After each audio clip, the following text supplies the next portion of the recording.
11 en punto de la mañana, nos queda un ratito más de programa. Ya Lola nos va a estar contando sobre qué, Lola. Increíblemente, algo relacionado con el fútbol voy a contar. Raro, histórico. Sí. Es histórico, va a ser histórico esto. Vamos a ver de qué se trata.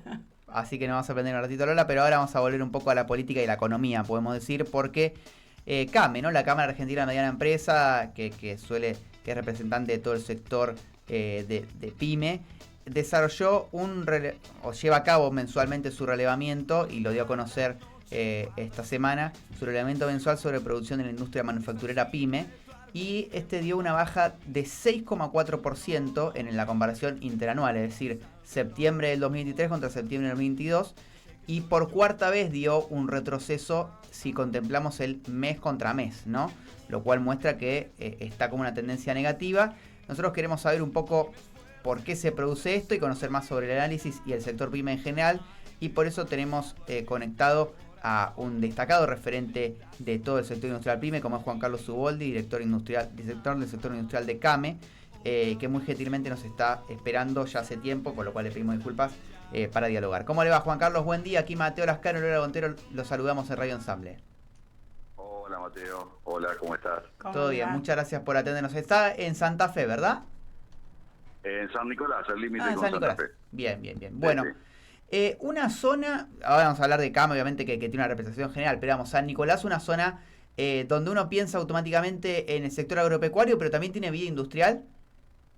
Sí, muchísima. En realidad la principal actividad es industrial, porque este es un partido chico, en territorio, digamos, en kilómetros cuadrados. Sí. Así que tiene Siderar acá al lado en Ramallo, claro, que impacta directamente en San Nicolás, a Sindar, Sidersa, el puerto de San Nicolás, así que hay una actividad industrial importante. Todo el sector del acero.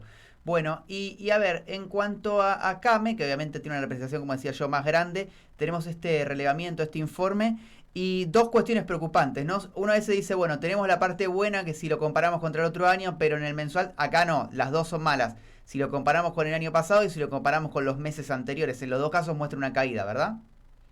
Sí, se revirtió la tendencia después de mucho tiempo de signo positivo, digamos, se revirtió la tendencia ahora en los últimos 2 meses, ya los índices dan negativos, veníamos en caída los últimos 4, digamos, y la tendencia negativa empezó a partir de ahora, ¿no es cierto?, de los últimos 2 meses. Claro. Y a ver, ¿esto por qué se da? Por pienso, y obviamente usted me dirá si sí o no. Se me ocurre la inflación, se me ocurre por supuesto todo lo que es la falta de dólares para la importación, que genera como una parálisis en sectores que dependen tanto de insumos. ¿Es eso? ¿Es algún factor estacional? ¿Qué explica esta situación? Como es una palabra que se usa mucho en economía, que es multicausal el fenómeno, ¿no?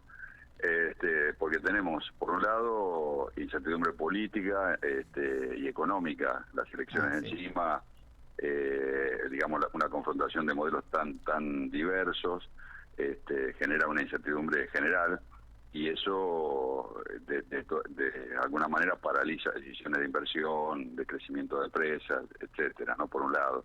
Y por el otro, los problemas que venimos arrastrando para obtener todo lo que sea insumos del exterior, materias primas, sumado a que al subir la tasa de inflación se generó una ruptura de los plazos de pago, y los proveedores, digamos, exigían pago anticipado o boleta abierta o pago contado, en fin, que restringió el capital de trabajo de las pymes y generó también la merma de la actividad, ¿no es cierto?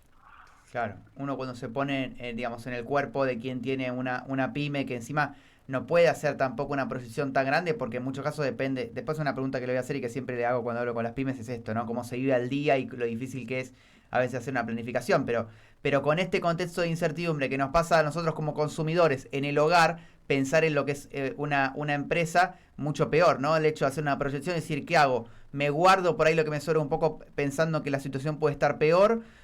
O invierto ahora, y esa inversión en cómo me va a repercutir? Es un momento de muchas dudas y sobre todo como que nadie tiene una certeza, es todo riesgo, ¿no? En todo hay que arriesgarse, por una o por otra forma. Claro, exactamente. Y vos fíjate que digamos, hablando de la macro, Argentina no tiene un tratamiento diferencial para pymes, y la pyme no hace distribución de dividendos masivos, hace reinversión de utilidades. y paga la misma tasa que las grandes. Entonces ahí se produce un fenómeno de achicamiento del capital de trabajo estructural, no de este proceso de ahora, sino de un proceso macro, ¿no es cierto?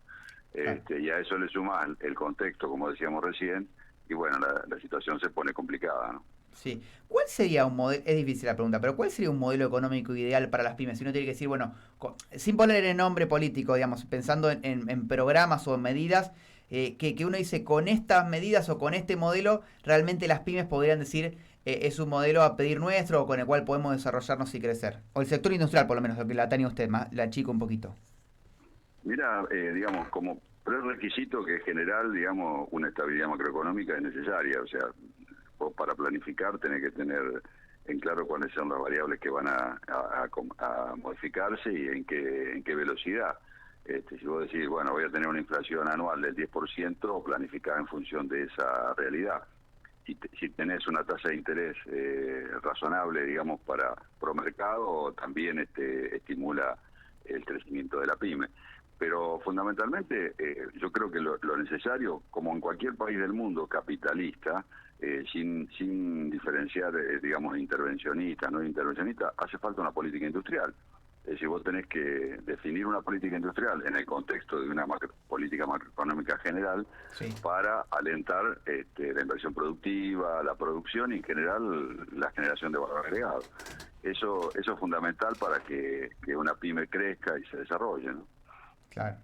Sí, sí, y en muchos casos la dependencia, insisto, no es mi idea meter la entrevista en la campaña electoral, pero con una dependencia que hay relativamente del Estado, ¿no? Porque no le es lo mismo una u otra medida que toma el Estado. A la pyme necesita de alguna forma como un motorcito que oriente o sobre todo no ponga ciertos límites a lo que es la voracidad del capitalismo, sino por la cual cualquier empresa grande se come a la chica.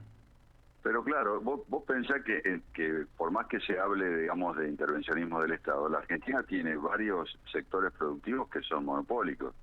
Si vos tenés que el acero prácticamente es monopólico en Argentina, el aluminio es monopólico, claro, hay cadenas alimenticias que son líderes y manejan los precios de mercado. O sea, esos son las grandes. Si el Estado no interviene y estimula al sector pyme, es muy difícil para el sector pyme crecer. Eso es natural y digamos, al no existir políticas institucionales de antidumping o de manejo monopólico de mercado, porque en la Argentina no hay sanción prácticamente para quienes fijan precios. Entonces es muy difícil trabajar para una pyme si no tenés la intervención del Estado. Claro, bien. Bueno, quiero volver brevemente, nos fuimos un poco a lo general, que también era la idea, pero quiero volver brevemente a este tema del industrial y después vamos a, para cierrar la entrevista, hablar en general de las pymes. Pero 73% de capacidad instalada, ahí sí se mantiene respecto a agosto. Expliquemos si puede ser un poco lo que significa la capacidad instalada y sobre todo cómo podría mejorarse todavía más este índice, digamos. Con más capacidad instalada, esto significa que se puede generar más productos y de alguna forma lograr un mayor crecimiento. ¿Está bien un poco esta lectura? Claro, sí, lo que refleja el índice puede tener dos lecturas. Por un lado, el porcentaje del 73% de capacidad instalada es razonablemente bueno, sí, pero si vos lo pensás desde el punto de vista de que puede haber una sobreexplotación de los activos fijos, por la falta de inversión, de reinversión que hablamos recién, sí, ese índice debería analizarse con esas dos lecturas.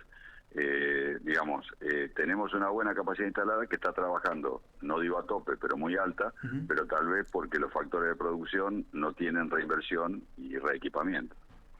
Claro.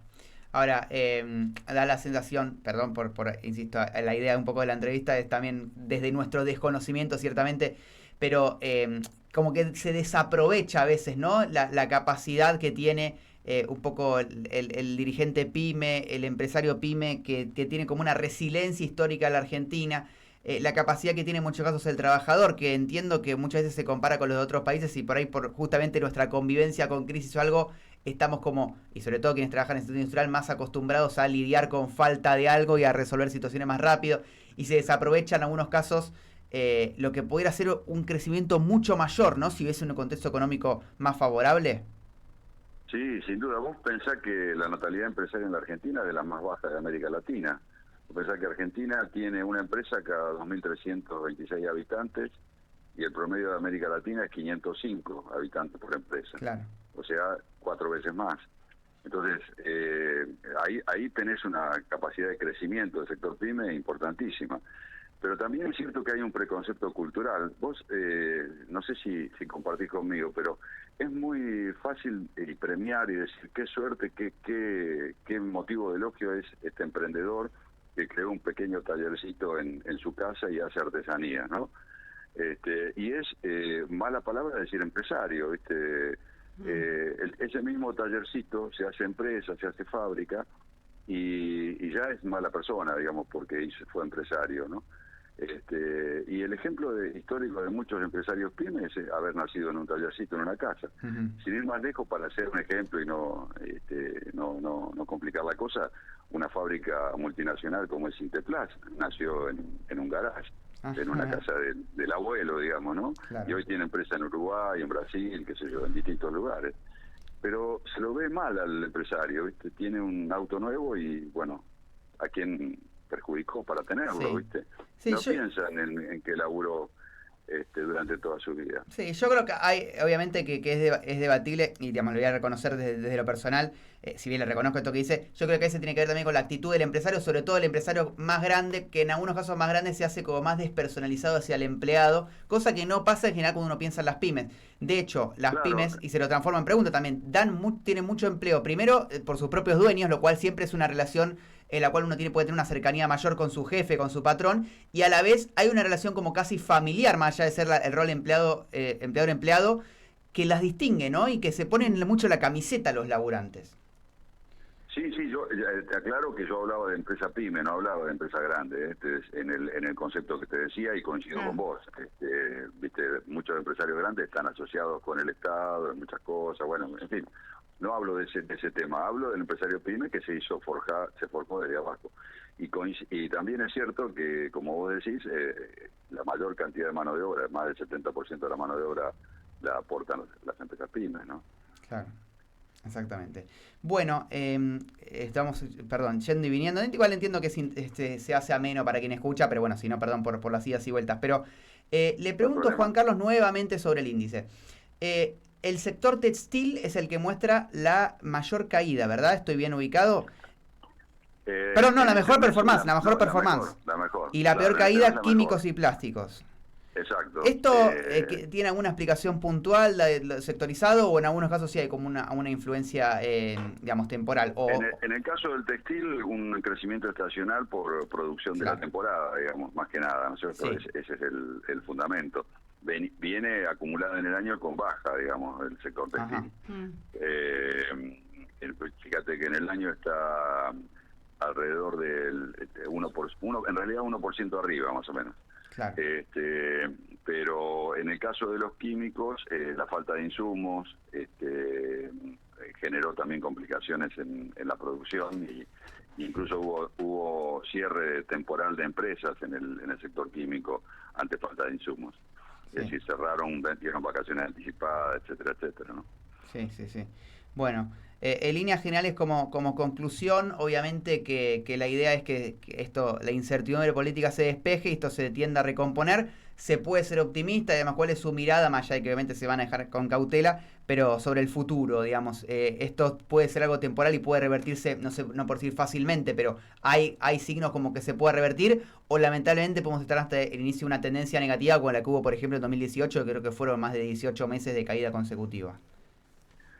Mira, yo confío que el proceso se revierta después de las elecciones, cuando haya una certeza política, digamos, pero va a hacer falta un consenso importante, un consenso amplio para desarrollar cambios estructurales que mejoren la situación para que la macroeconomía se mantenga en crecimiento y expansión. Yo creo que hay factores para tener esperanza. Todo el desarrollo del sector petróleo y gas, la minería, etcétera, y bueno, ni hay que hablar de la agricultura en el año que viene, ¿no?